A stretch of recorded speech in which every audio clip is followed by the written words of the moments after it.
More than a year into the Biden presidency, the administration has taken no public measures to stop illegal immigration, which reached the highest point in American history on his watch. 1.9 million illegal border crossers were intercepted or turned themselves in last year. That doesn't count all the ones who got away. Now some argue states have the power to deport people without the feds by declaring an invasion.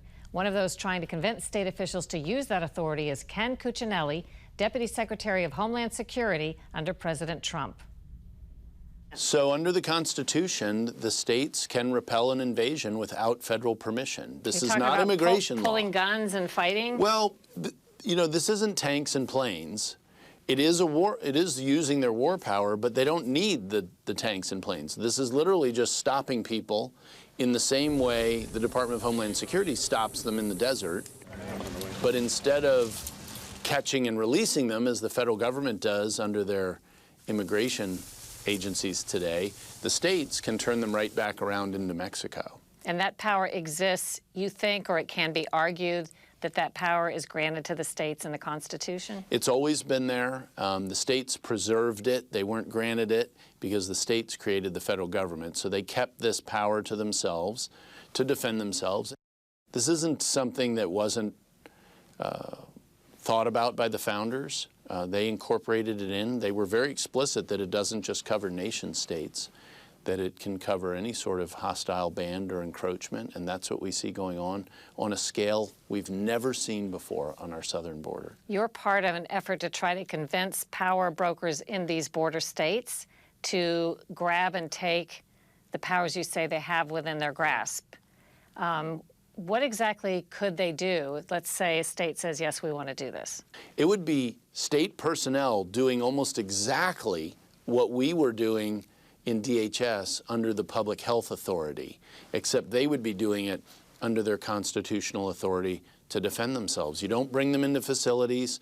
It probably is you stop a group in the desert, you fingerprint everybody, you take their picture, and you literally drive them back to the border, give them food and water, tell them to go home.